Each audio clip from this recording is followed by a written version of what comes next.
Intelligent people do not assume to know what will make them truly happy. We can't just assume that we know what is going to make us happy. We can't just assume that getting that job or signing that client or dating that person or getting married or moving to that place or looking that way is going to be it. At one point, Christmas made a lot of us more happy than it does now.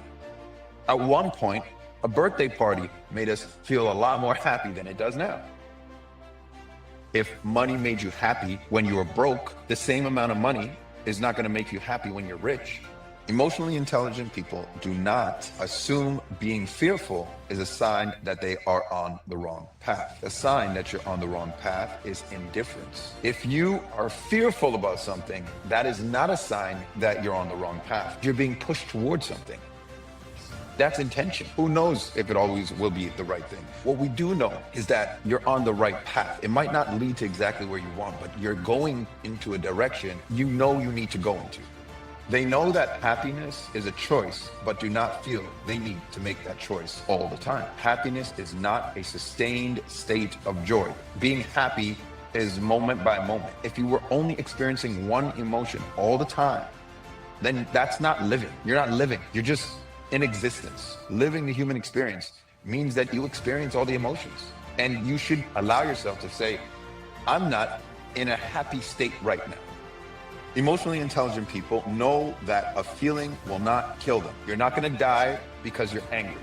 You're only going to die if you start doing stupid things because you're angry. Emotionally intelligent people do not confuse a bad feeling for a bad life. When you fight the bad feeling, when you fight the bad day, that is anything but peaceful. If you just come to grips with this is just not a good day for me. It's not my day. I got bad news. I lost a client.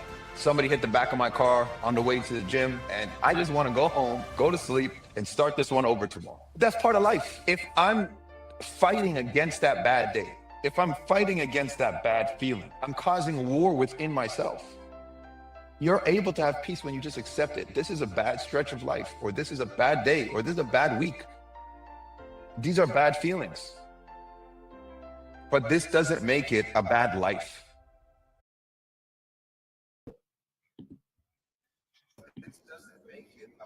We are live and alive. Live and alive. All you come in. All you come in this morning. Happy, what is it, Tuesday? Happy Tuesday. What's up, C? I'm good, man. I heard that it's snowing in New York today. How's that? It snowed this morning. I mean, it's just flurries, but it snowed this morning. I heard it snowed in Canada, in Toronto yesterday. You get a video real quick. I'm getting my coffee. Can you see if you can find a video? A video of what? Canada? It's snowing in Toronto. I saw this video of it snowing in Toronto. It's like, it was a lot of snow. It's like a snowstorm. Oh, really? Yeah. You've never seen snow before, right? I never experienced it one day in my life. You ain't missing nothing. It's just a hassle. I remember I was dating this girl one time. She had never seen snow.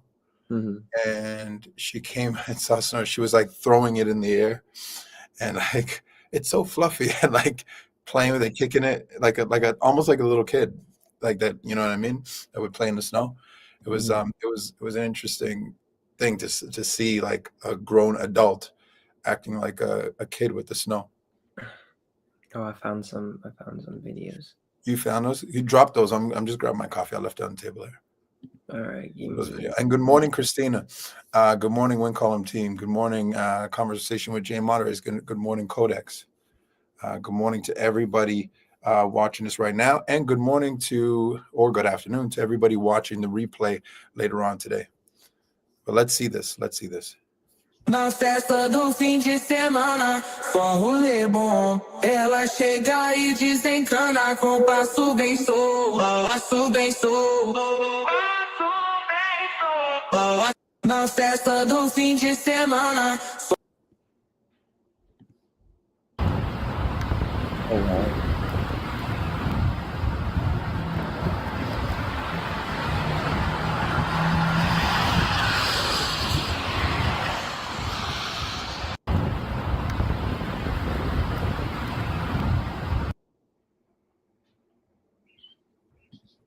Mala fama, se sentí, siento que soy mala, porque no me aguanto la más de nada. Dime si vienes a mi cama, a mi cama.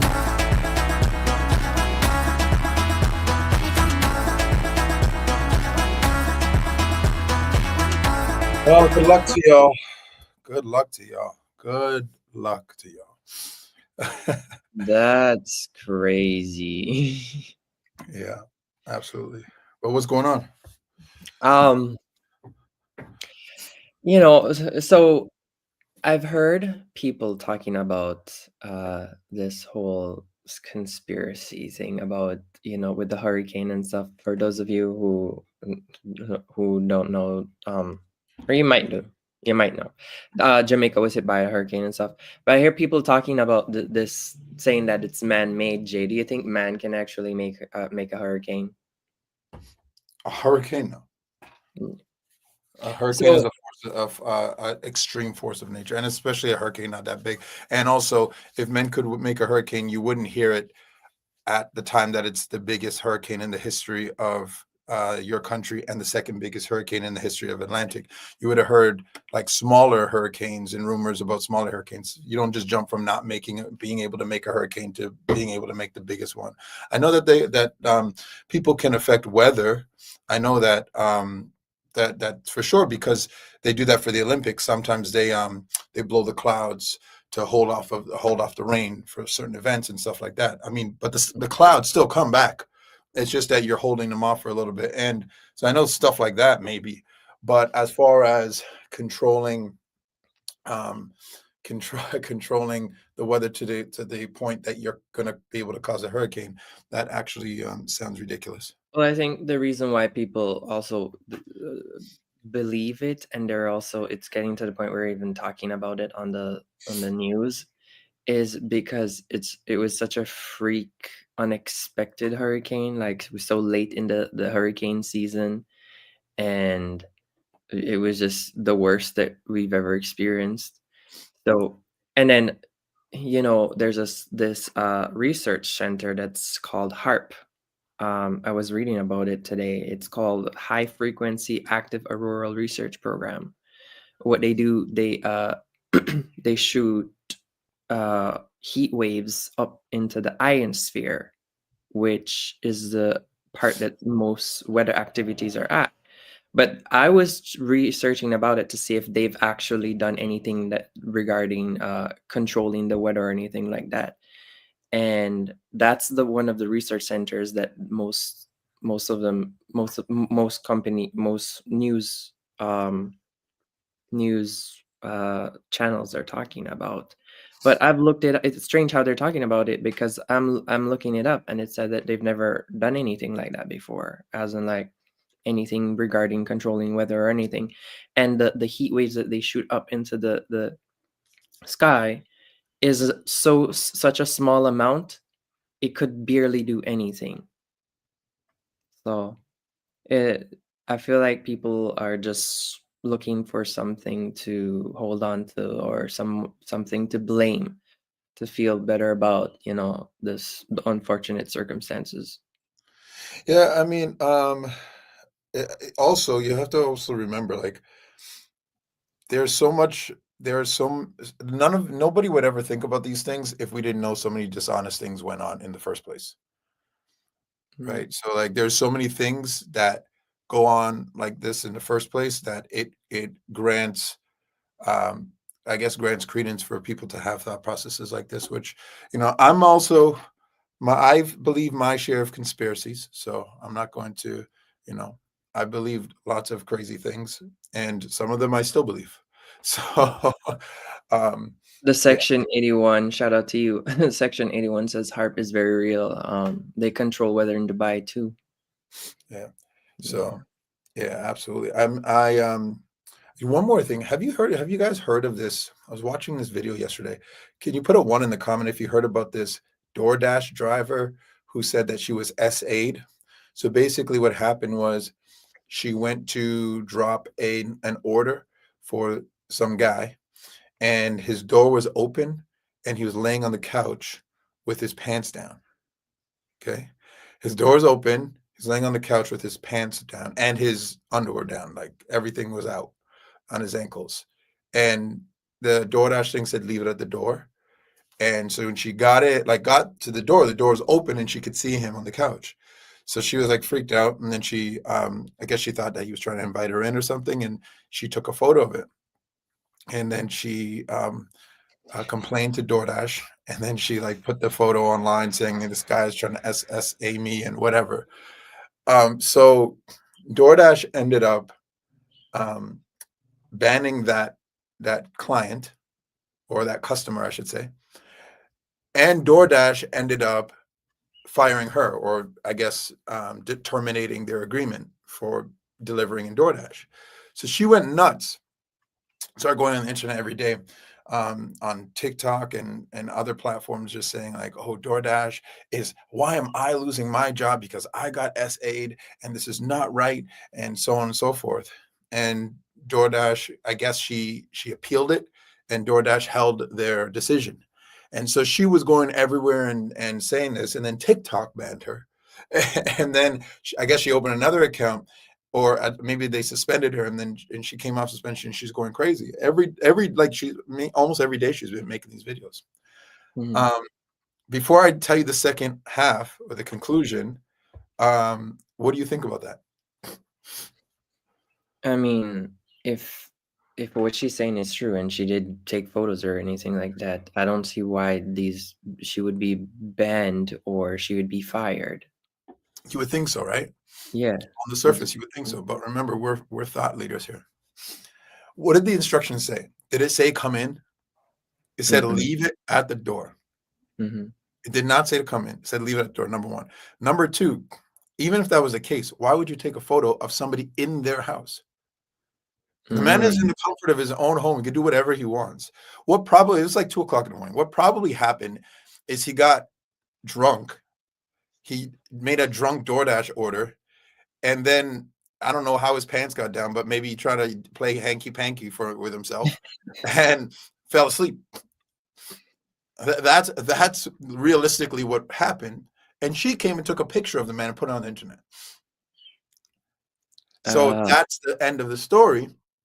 That DoorDash said she was terminated or her contract or whatever agreement with DoorDash was terminated because you can't take photos of somebody within the comfort of their own home and put the photos on the internet. And if anything, she says she's going to sue. But if anything, he could sue. Yeah. If anything, he could sue. Think about it. He has a better case than she does. I didn't tell you to come in. I told you to leave it at the door and get the hell away from me. And she's spreading the photo. Yeah. And I didn't tell you to come in. I was sleeping. I was like fully sleeping. I didn't say anything to you. If anything, even if that's what he wasn't doing, he can say that. Yeah. So I think she's in. If we flip the script, and he's a guy, the DoorDash guy, and she's a woman laying on the couch naked or with her top off or something like that, and he takes a photo, it's a whole different story, right? A whole different conversation. But she's going crazy about how I got but if he does that and says ooh and takes a photo, and not only takes the photo and posts the photo online, we're having a whole different conversation, right? Sure. So got to look at it at both sides. I think that she was in the wrong. I think that I don't know what he was doing, but you can't tell a man what to do in his own house. He's not harming anybody. Whatever he's doing, right? And the instructions were clear too. Absolutely. Absolutely. So today I was reading this book called How to Win Friends and Influence People in the Digital Age, because there's How to Win Friends and Influence People, like the original book, and then they make a lot of comparisons to the digital age. Before you go, you have a calf, right? Or you've had a calf before? A calf, like a baby cow? Yeah. No, I've never had one. You never had a calf? No. Okay. Surprisingly, the one thing you haven't had, one animal you haven't had. But have you My brother's my brother had one, but he raised it on a different, like on a farm that's not close to the house, so I don't know anything about it. Okay, gotcha. Yeah. Well, the reason I ask is because there's a story about these two, I think there's a father, a son, or two brothers, and they're trying to get the calf into the shed or whatever, um, for whatever reason, maybe to feed it. I don't know why they're trying to get it in there. Maybe slaughter it. I don't know. And the calf ain't going nowhere. The calf is just like struggling against it. Calf is fighting them back. And they have a lady that worked at their home, like almost like a nanny type thing. Hmm. And um, she came and she was able, as they were struggling and trying to force the calf in, she was able to get the calf into the shed quite easily. She put her fingers in the mouth of the calf and I guess allow the calf to kind of chew on her fingers a little bit and then kind of lured it to the shed because she knew that the calf wanted food. Hmm. So the more it felt like it had food, the more it went with her. So it was resisting the forcing, and it basically responded to exactly what this chapter is called, which is connect to core desires. So she connect to the core desire. It responded to the connection to its core desire, which was to eat, which was food. So here I have written down, what do people truly want is the question. What do people truly want? When you're trying to connect with people and trying to influence people, it's not about what you want or what you want them to do. It's understanding what they want and connecting with them. And so what I wrote here is how can I deliver what people truly want in a mutually beneficial package? So you know already what I do. I work with people every single day, hundreds of people every day for a living. And understanding and if unless they do what I know they need to do, I don't get paid. Right. So I like they have to produce in order for me to make money. Right. And so this was a really great for me. And if any of you have brothers, sisters, or even little nieces, nephews, children, sons, daughters, it's actually very important to understand the core desire of that person, because oftentimes when we are higher on the hierarchy than somebody else, we think it's about what we want, but that's not how you solicit the right response that you need. You have to tap into that core desire, and then you have to package it. So once you understand what they truly want, you have to package it, or sorry, deliver it in a mutually beneficial package. So how do I deliver what they want while also getting what I want? And that's the key to understanding how to influence people in the right direction, right? It has to be mutually beneficial. So I wrote something down that's not in this book. I said, this is how the algorithm influences us, or dare I say, controls us, or dare I say, controls us. So I just wanted to know about the calf. But yeah, you're right. That's how the algorithm does control it. It figures out what we want to see and give it to us. Well, yes, because we live in a hyper digital age, right? And um, in this age, because we're tracked online with almost everything we do, from where you go. Like the other day, I was on an extended trip, and I pulled out my Google one time. This was actually like just a little while ago, and it's like X amount of minutes to home. Like home, just because I kept going back and forth from that, and it could see at night that I'm there, so it tracks me, and then it labeled that home. And we're tracked with our steps, we're tracked with our breathing, we're tracked with our location, we're tracked with every swipe that we do on the internet, and we're tracked with all this stuff. What it does, as I wrote here, the algorithm has everything it needs to identify and connect to our core desires. It has everything we need.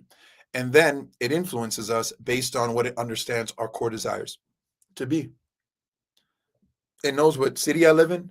It knows what city I traveled to. It knows what country I'm from. It knows what race I am. I didn't enter any of these things. It knows that I'm male.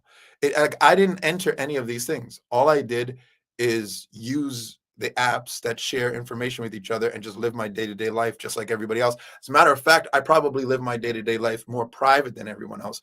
I use all the private browsers. I take off the cookies. I use different accounts if I want to search different things, because I don't want it to all of a sudden say, oh, I'm going to just give them a bunch of basketball stuff. So if I want to search basketball stuff, I go to my basketball Instagram account just for that kind of stuff. If I want to look at business stuff, I'll go to another account, because I don't want to, I know the algorithm's tracking me, but still, it still knows all those things about me. It still knows everything, right? And so, and now with AI, ChatGPT is going to know everything, because it doesn't forget anything that you tell it. Like the other day, it told me something about, to reach your goal of gaining 5 pounds of muscle, or some. I asked it a question and said, this will be a good thing to do in order to support your goal of gaining 5 pounds of muscle. I wrote, I didn't tell you that. What are you talking about? But I asked it something like probably 6 months ago about gaining muscle, and then it probably asked me, how much pounds of muscle are you talking? And then I probably put 5 pounds or something like that, and it remembers it. And then it was creepy. It was creepy. So that's why I use multiple ChatGPTs. You guys, sometimes I'll ask C to search something in his ChatGPT, because I don't want mine to track the question, because I don't want to start getting biased answers towards one thing, because that's also what it does, right? If it disagreed with you all the time and made you feel like it was being combative, you wouldn't use it.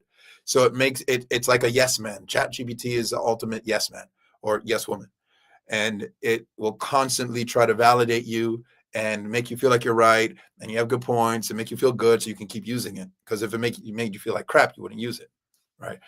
And then the more you use it, the more information it collects. Yeah, while Right. also it's always trying to be politically correct at the same time. Absolutely. So it's just very interesting. Like, that's the way the algorithm tracks us. And obviously, um, these algorithms they are putting something into use and into action that we should be doing. We are the one that wrote this book. Humans wrote this book, How to Win Friends and Influence People. Millions of people have read this book. How much do we put into action? So it's one thing that we should put into action, right? I wrote, influence requires a gentle hand. And that again is true, because like I just said with ChatGPT, if it's combative, it's not going to influence you. If these algorithms are combative, they're not going to influence you. They're going to be nice and sweet. They're going to give you everything you want, lollipops and gumdrops, and you're never going to have to be like, oh, why did you do that? Why did you say that? Nothing like that. It requires a gentle hand, and that's what these things are. They come sweet and nice, just like candy, cotton candy specifically. All right. But what we need to do is what these algorithms do, is awaken the other person's eager want.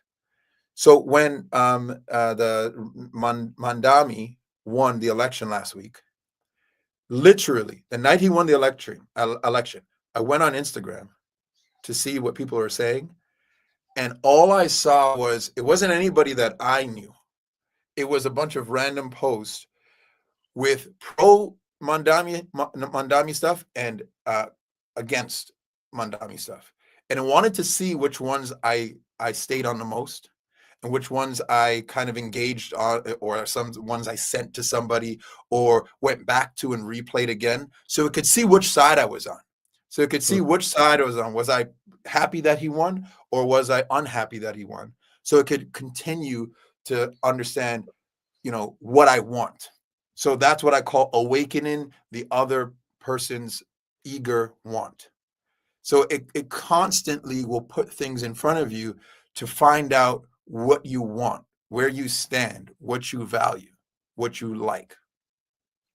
Now, it sounds like it's very manipulative, which it is, but manipulation has a bad connotation. Manipulation has a stigma toward it, because we're always constantly manipulating at every moment and every time of our lives. I just came from the gym. I'm manipulating my body to grow muscles.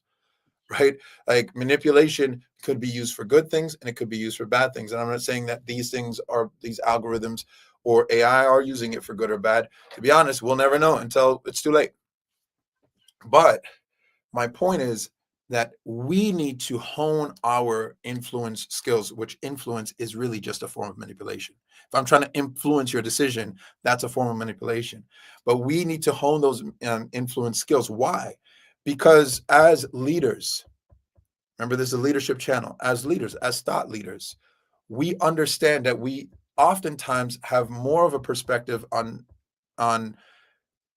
more of a diverse perspective, I should say, on certain things because we pride ourselves on being leaders. Remember, not all readers are leaders, but all leaders are readers, right? And in other words, you seek information, you want to understand, you want to hone in on your wisdom so that you can be a more effective leader. And if you're not doing that, then you're not a leader, right? Leaders take pride in being leaders and they try as much as they can to be better than they were yesterday and be more effective leaders than they were the day before.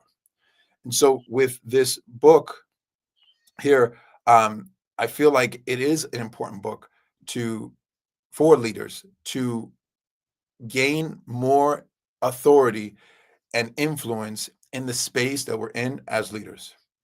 Now, how do we do that? Not by being a monologue leader, but by being a dialogue leader. So this book talks about monologue versus dialogue. And he actually got it from a different book, but I'm going to really break it down, monologue versus dialogue here. And I'm going to tell you, okay, just so we know, dialogue is us talking back and forth. Monologue is just what I'm doing right now, just talking, right? So give me one adjective for a monologue. If somebody is just talking, monologue, one adjective for what you see or how that makes you feel. One adjective. What do you think about a monologue?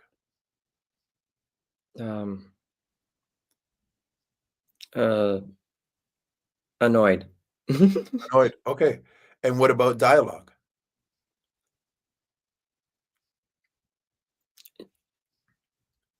Involved. Involved. So, interesting. Listen to these two adjectives. Dialogue, considerate. Monologue, conceited. You think that's a ding ding? Is that right? Yeah. Right? A dialogue, you're asking for that person's opinion. You're letting that person speak. You're speaking back and forth. You're considering what they're saying and you're responding to what they're saying. That's considerate. Mhm. Monologue is conceited, which is, I don't care what you're saying. It's only me, me, me. How about this one? Dialogue, authentic. Monologue, fake. Yeah. Right? If it's a one-way conversation and you're not allowing the other person to challenge you, then that oftentimes means that you know what you're saying is not true. That's why you won't let them talk. Because if they do respond, now you got to deal with the truths that they're introducing to this dialogue. So you keep it as a monologue. However, you come off as more authentic if you're embracing debate, right? I'm authentic in my stance, in my position here, and challenge me if you want, right? How about this one? Dialogue, transparent. Monologue, manipulative, in the bad way. Yeah. Yeah. Dialogue, secure. Monologue, needy. The Yeah. person that's secure is usually the ones with very little words, right? I'm secure, so let's have this conversation. Let's talk about some stuff. Monologue, the needy person is the one that's just flapping off, talking all things they need and the things they don't have and the reason why, and so on and so forth. Got two more. Dialogue, interested in meeting needs. Monologue, interested in making money.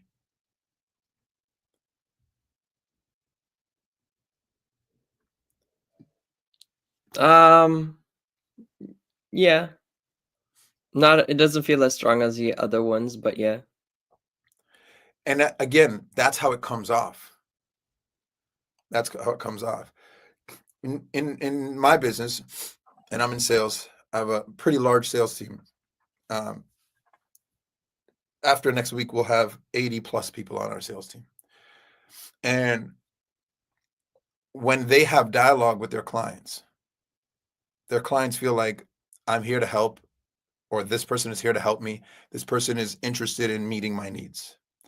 But then when they just go on a monologue and telling him why you should hire me and why I'm going to be the best and blah, blah, blah, it sounds like what we call commission breath, right? It sounds like commission breath. Like you just want to get me to sign this paperwork so I can be your client.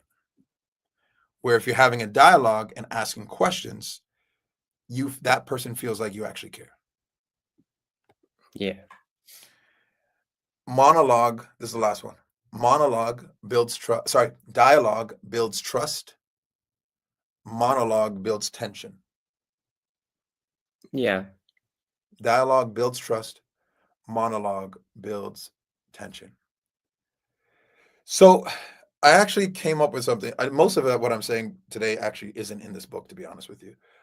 Like the stuff about the algorithm, the stuff about the AI, all that stuff is not in this book.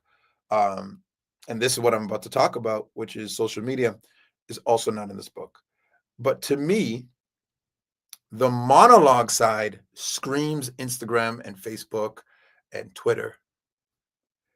Specifically Instagram and Facebook, though. Conceited, fake, manipulative, needed, interested in making money, builds tension.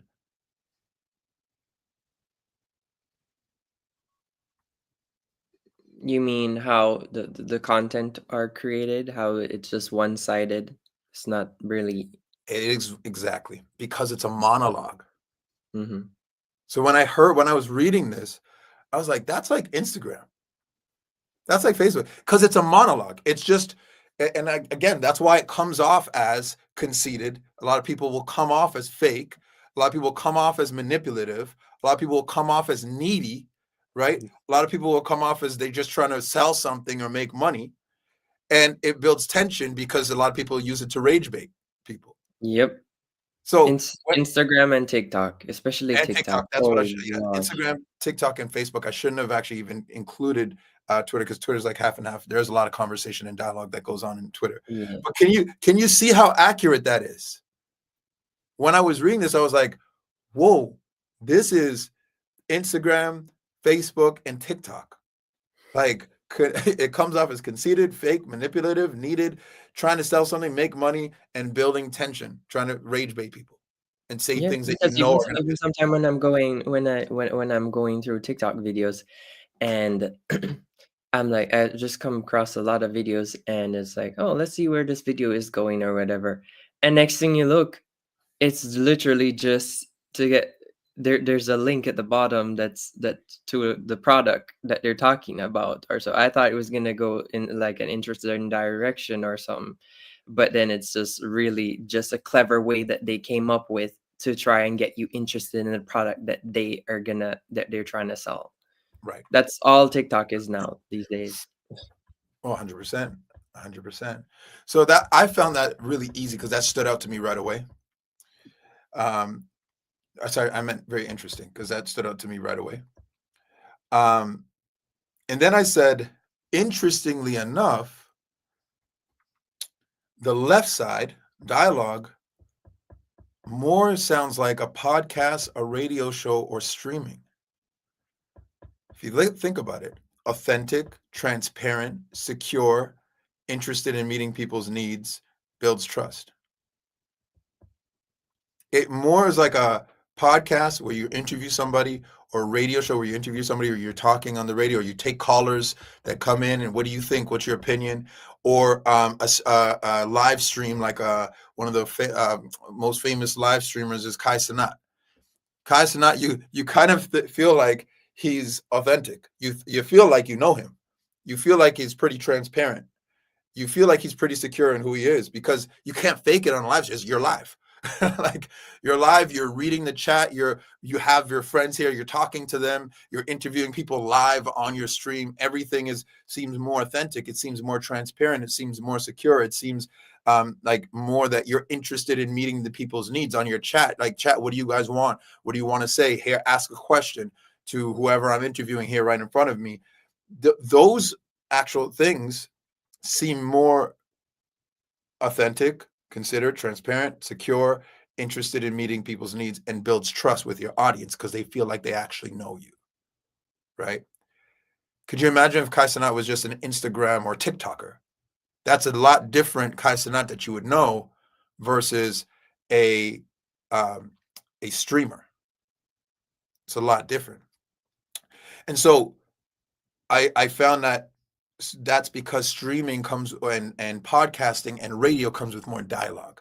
Sometimes you have another radio host and you guys are speaking back and forth. You have callers come in and you guys are speaking back and forth. A podcast, oftentimes you're interviewing somebody else, or there's a few of you, 4 or 5 of you guys sharing your opinion, speaking back and forth. A lot of the times those, because it has more dialogue, it just seems more considered, authentic, transparent, secure, interested in meeting people's needs, and builds more trust. Like, so I just felt like that stuff was very interesting altogether. And also made me think of this channel, because I know we have a meeting later this week about this channel. And it made me think about this channel.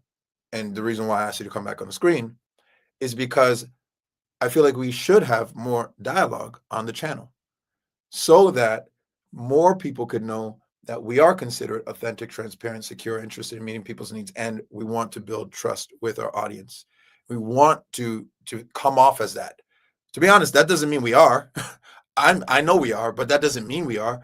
But at least you come off more like that when you have more of a channel centered around dialogue, as opposed to just a lot more monologue. So I want to kind of tip it a little bit more. So for you guys that are watching this, thank you guys for watching, and expect us to have more things where you guys can participate, some more polls, maybe some more streams where you guys can call in. We'll drop the link. We could hear your opinions, things like that. We want to have more dialogue. After all, the channel is called Conversations with Jay. So we want to have more conversations on the channel. Not that we're not happy with what the channel is doing, but this was a good reminder to make sure that we're including a lot of dialogue on our channel as well. All right, because like the calf that just wanted more food, we only want to move towards what moves us as people, right? And those are things that are going to move you. So with that said, guys, go and be great. Greatness is a choice, and you make that choice every single moment of every single day.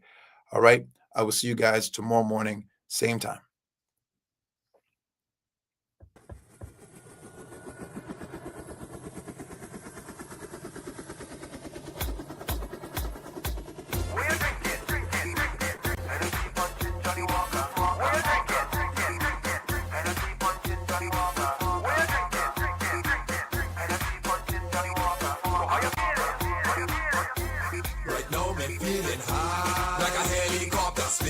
In the air like a chopper. Hennessy punching Johnny Walker. Somebody tell the police they just can't stop us. Like a helicopter, spin out your rags in the air like a chopper. Hennessy punching Johnny Walker. Somebody tell the police they just can't stop us. Oh, when me choppers them, oh when me choppers them, oh when me choppers them, oh when me choppers them. Rags with me, flash with me, rags with me, flash with me, rags with me, flash with me. Yo, spin your rags in the air like a chopper. Wave your rags like a helicopter. Spin out your rags in the air like a chopper. Round and round like a helicopter. Spin your rags in the air like a chopper. Wave your rags like a helicopter. Spin your rags in the air like a chopper. High, choppers fly, helicopters. We drunk cause we drink like a fish in the water. So high is like the world spinning faster. Dripping with sweat but it don't really matter. The music making me ball out. We see ladies and we call out. Them girls and them whining all out. Look a fight in the back, them brawl out. What? Me no business about that. Girls on me mind, so me thinking about that. Woman in the place, so me hunting for that. Bumpers in me face, so me on the attack. Just give me Henny, yo, give me stack. No racial thing, white oak, Johnny Black. Oh gosh, I gotta catch a jet like 1919 does have me feeling high. Like a helicopter, spin out your rags in the air like a chopper. Hennessy punching Johnny Walker. Somebody tell the police they just can't stop us.